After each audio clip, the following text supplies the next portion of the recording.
Hello, everyone. Thank you so much for joining us for the After Hours podcast. We appreciate you more than you will ever know. Right now, we are trying to build up our YouTube page, and we need your help. If you could please go on YouTube and click on the magnifying glass, type in Donny Grubb Band, click subscribe, click the bell icon, and click on all. It would really help us out a lot. Again, we thank you for everything that you do, and we really appreciate it. Thanks for helping us out. It's an awesome song, man. I dig that one. I think I've heard you play that maybe once or twice. Yeah, I think I've only played it live a couple of times. I don't think I played anything with you as far as that one. I think I've heard you play it here, though. In fact, Donny and I have only played it a couple of times together. Just kind of, we haven't really done it. I know it's one of them that after the second chorus, I know he'll just throw some killer lead in there and away we'll go. Yeah, I don't know but I don't know about that, but yeah. I like how you guys are just so like bashful towards each other and all this stuff. Well, hey. Oh, I don't know if I'll be able to play the guitar part. I don't know if I'll be able to write those lyrics, you know. Oh no, I'm never bashful about whether I can write lyrics. Lyrics is something that I absolutely love to do. You know, I don't know why I have a grip on the English language the way that I do. You know, because I'm as uneducated as you could get. Yeah. I'm a true backwoods hillbilly, but just, you know, so are all my favorite songwriters. That's why I dig you, man, because, I've never met anybody else that, enjoyed, like, putting the stories to music, as much as you do. And that's something I've always been, like, insanely passionate about my whole life, and that's what I miss about what I don't want to say what country music used to be, because they're still out there, but no, it is. You're right, and I don't think we should be bashful about it. The thing is I think Merle Haggard nailed it when he said they asked him about what he thought of country music today, and he said, "Well, when you can whistle the melody to me," he said, "it'll be an okay song." Yeah. And it's a great point. Yeah. And the thing that Harlan always said to me is, he said, your lyrics should make sense when you read them. Yeah.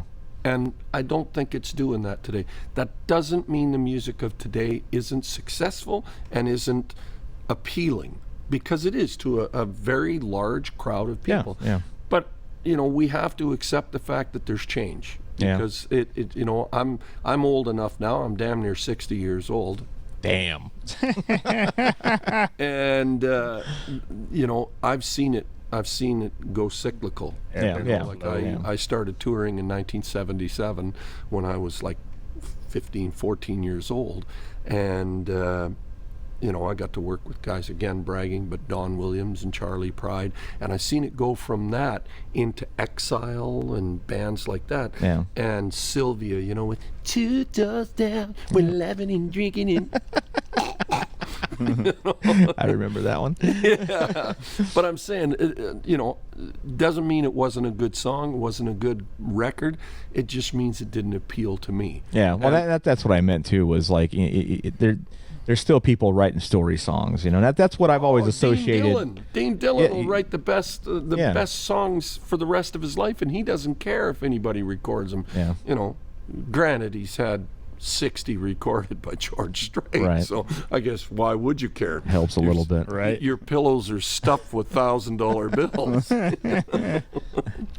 Well, what amazes me just looking at you two, like I'm obviously a drummer. Like I couldn't sit down and like write, like anything like Donny does, and then be able to put lyrics to it like you do. Like it's just amazing to me. Like I try to sit down and just even mess around with that stuff, and I could get maybe like a little bit of an idea, and then I'm just like, and I have no idea where I'm going. The funny thing about it is that I've said it all along. My heroes were guys like Harlan Howard and Hank Cochran and Dean Dillon, and there's lots of other ones. I mean, my all-time favorite writer is Shel Silverstein. Oh, yeah. Most people have never heard of Shel Silverstein, and those who have think, well, he wrote kids' books, and he did, but he also wrote every single hit that Dr. Hook ever had. Yeah. And if you start listening to some of their songs, the depth of it, I'm not talking about she was only 16,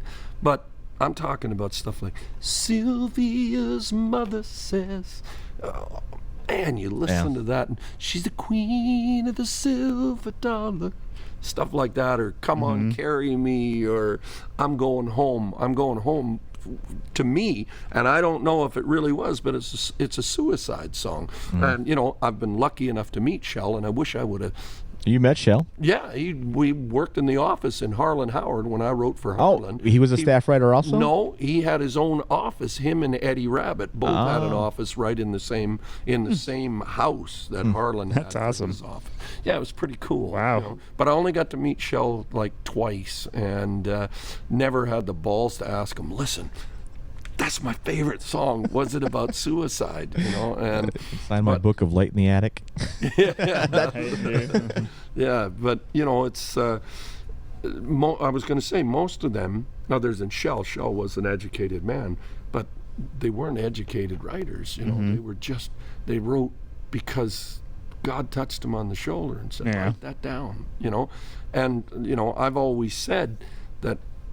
Many times I've been tapped on the shoulder and I see a piece of paper hit the ground and I go, oh, there's my song. And it basically, I just have to describe it. Now, please don't think I'm saying that I've been touched by God. That's not what I mean. But if you believe in God and you believe that he gives you, gifts and, whether it be gives you a wonderful wife or gives you healthy children or whatever, nothing wrong with believing that he gave you a talent. Absolutely. And to me, to be able to play the guitar like Donny does, play the drums like you do, or, do what I do, we were pretty lucky to get that calling. I'm thankful for that quite a bit.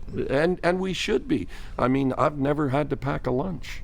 And that's a pretty cool thing for an old fart like me to say. I'm not a rich man, but I'm extremely rich when it comes to the life that I've been able to live. Yeah. And I got some pretty cool experiences in my life. Absolutely. Because of music and because of writing. And I'd say so. Well, some of the stories you've told me, it's like, man, dude, it's cool. Yeah, I've worked with everybody that every one of my heroes. I never got to meet Lefty Frizzell, but, which I wish I would have been able to work with Lefty. But, pretty much everybody else. You guys were there for my greatest thrill. Yeah, okay, so I got to tell this story because it about had me in tears. Me in tears. A couple years ago, we were up in Canada with Kenny, both as Kenny's band and as the Donny Grubb band. And Kenny was opening for Willie Nelson. And we were backing him up, and it was that by itself was an amazing situation. But then Willie sent an invitation to have Kenny join him on stage for one of the songs. I did 6. Yes, yeah, you were there for a while, and so we're playing our set to countless amounts of people. And Willie's, I don't know who it was. It was a stagehander of some sort. I don't know who it was. Came over to Kenny while Kenny's performing, and he said, "Willie's ready now." And Kenny's like, "All right, go." Right in the middle of his set, dude. In the middle of a song, Kenny was gone because the stages were set up right next to each other. So Kenny's stage, Willie's stage, they were stages that rock back and forth the whole day long. And so Kenny runs from his stage over to the other stage and gets ready to join Willie Nelson on stage. So I was lucky enough to get to stand, like a side stage and watch this whole thing. But you sang, the first thing you went out there and sang was it was a gospel tune, wasn't it? I'll fly away, oh glory, I'll fly away. So I stood like 30 feet away and watched Kenny sing "I'll Fly Away" with Willie Nelson. Yeah. And I turned around and I went, "That's Willie Nelson!" Right in the middle of a gospel song. I couldn't believe my eyes, man. It was insane. Yeah, it was pretty cool. My brother was backstage, which, I've got a bunch of brothers, but me and Killer, Randy is his real name, but we call him Killer. We stood backstage. Both of us had big tears in our eyes, and all he did is put his arm around me and say, "Wouldn't it be cool if Dad was here?" Yeah, he was. Yeah, he was there. Yeah, he had just passed away a few weeks before, so it was a pretty cool moment. Yeah, that was huge. I went numb for a little bit because of that. And I did too. Just a lot of people, that are in a different world don't really understand like the iconic position that Willie holds with a lot of us kind of folk, and it's like, I don't know, I don't want to say like meeting a religious figure, but it's kind of like meeting a religious figure, being in the presence of something like, I don't know, he just holds like this aura that they're like, legends. yeah. They're legends. I know. They're almost like fictional characters. Yeah.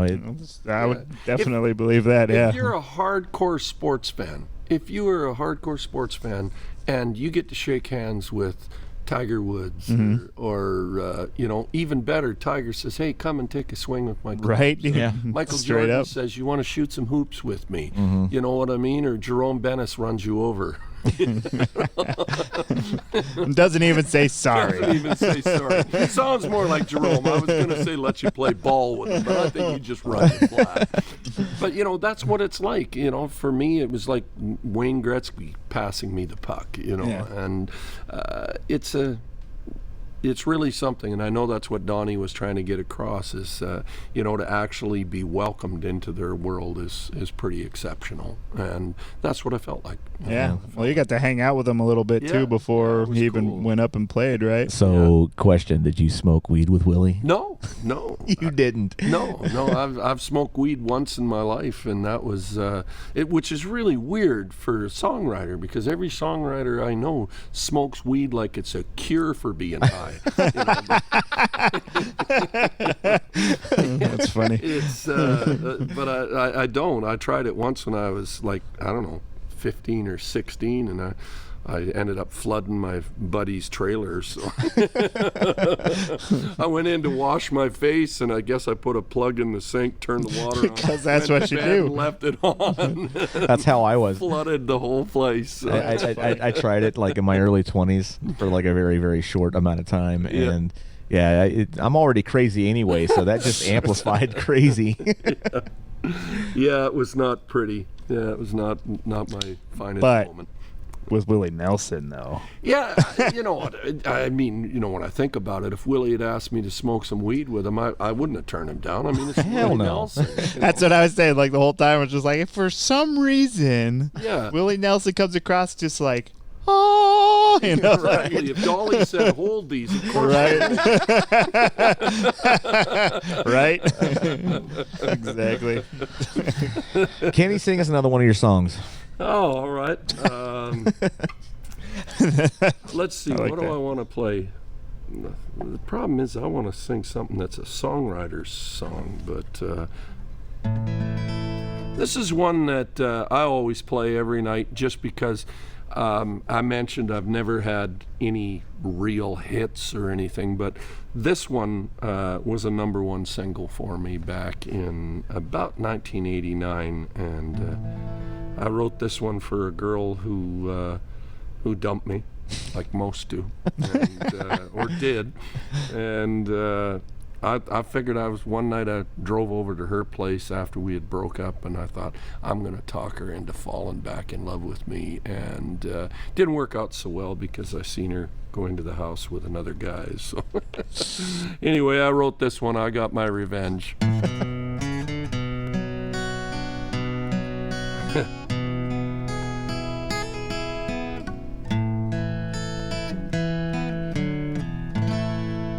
Let's don't go through this again. I've heard all your alibis.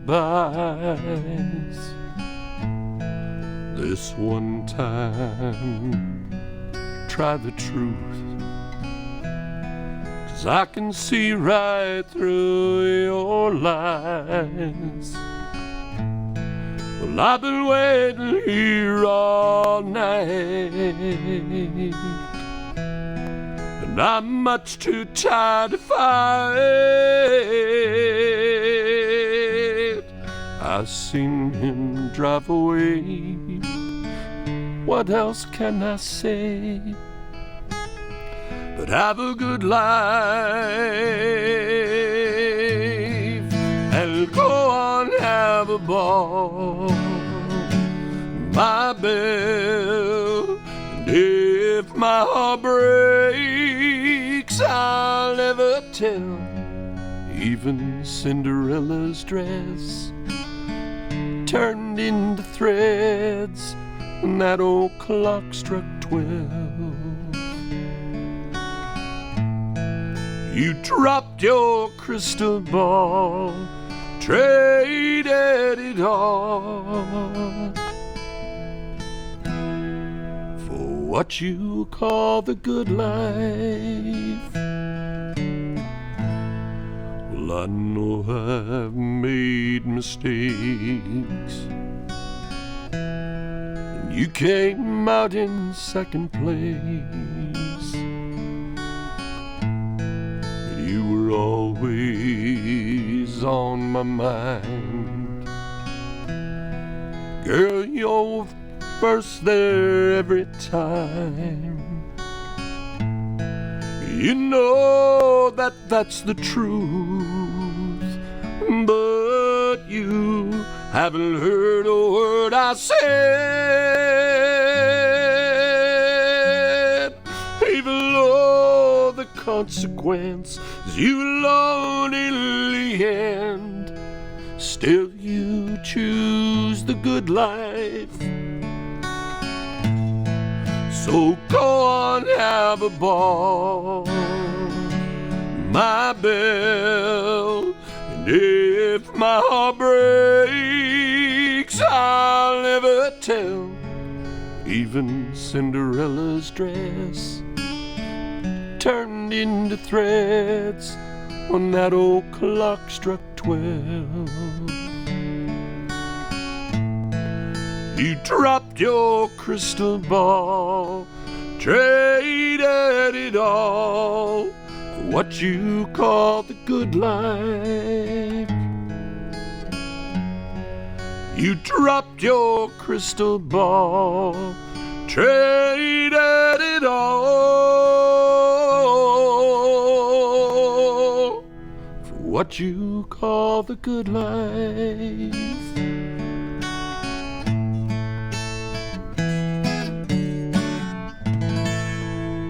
Nobody writes songs like that anymore. Right. Yeah, they do. They just don't play them. That's all. Hello, everybody. How are you doing today? This is Kit from the After Hours Podcast. You may be asking yourself, why do we call this a podcast if I'm watching this on YouTube or even Facebook? Well, the answer is you can actually listen to us while you're driving or while you're flying or while you're swimming or even while you're working out. A lot of people like it this way because they don't have to look at our ugly mugs. The way to do this is that you click on the app that's called Podcast if you're using an Apple product. Once you're inside the app, you just click at the bottom where it says Search. Type Donny Grubb Band into the search bar that shows up at the top. Then once After Hours with the Donny Grubb Band shows up, click on Subscribe. And then you will be subscribed to the After Hours with the Donny Grubb Band podcast. So now anytime that we release a new podcast, you should get a notification and you should be able to find it really easily so that you can listen to it in your day-to-day events. Thank you so much for hanging out with us. We really appreciate you guys.